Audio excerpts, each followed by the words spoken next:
Lights in your rearview mirror can sometimes ruin your day. But most folks will agree that there's no more comforting sight when you're in trouble. But what most people don't know, however, is that there's a lot more to keeping police on the road than just stopping for gas or the occasional set of tires. But High Road reporter Craig Singhas knows what it takes, and now, so will you.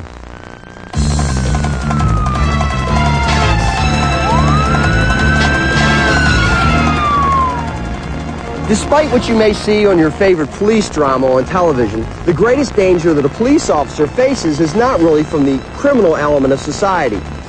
Now, the greatest danger that a police officer faces is when they drive their own police car.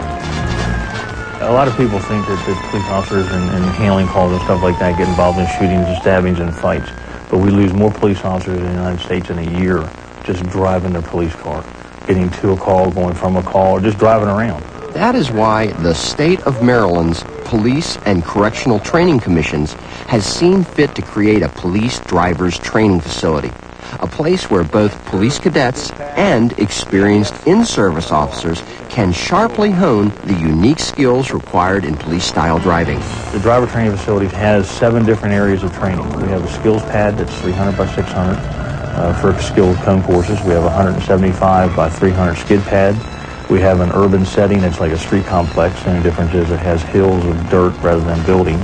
A highway course, highway response like open highway, and then a simulator training room.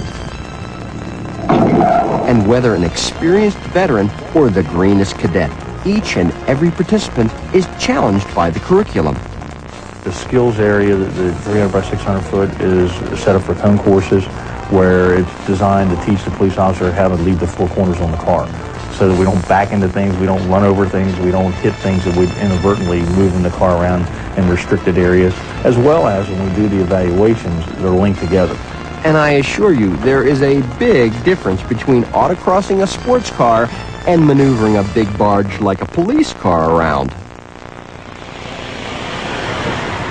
Wow, that's a lot harder than it looks.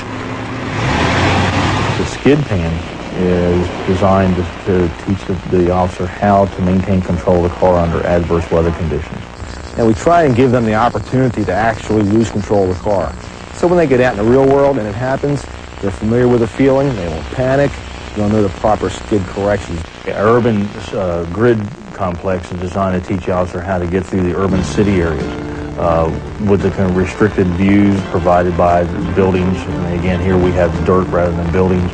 But then we also have pedestrian mechanisms to simulate pedestrian coming in our traffic. We have railroad crossings, we have signalized intersections, we have the different types of traffic control, stop sign, yield signs, configured roadways. All that presents the urban environment to the student to get them acclimated and oriented to clearing intersections rather than just blindly running through them. Car 6, is that what you do in the real world? Curb gets in your way, fire plug, just drive over top of it? Get down, give me 20! And under the tutelage of experienced veteran instructors, lapses of judgment from cadets are reprimanded in traditional ways. 40, 50, 60, the highway training course is more than just hitting the siren and lights and driving fast.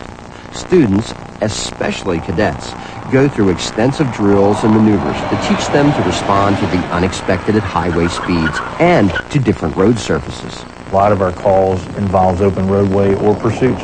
Emergency responses are on open highways, so we teach them how to do that. In the pursuit course, instructors play the part of the getaway drivers, and just like in real life, they don't play by the rules. This helps students develop the judgment necessary to execute a successful and safe pursuit. TV has this glamorization that, you know, the real bad wrecks, the ones that people get hurt in, are the ones that we chase folks. No two ways about it. They do involve a lot of serious injury and damage, but they're not the everyday occurrences that happen to police officers. And a lot of it is, you're right, just defensive driving. We're just going from point A to point B. And it may be going to a call, it may be going from a call, it may be just riding around on regular routine patrol.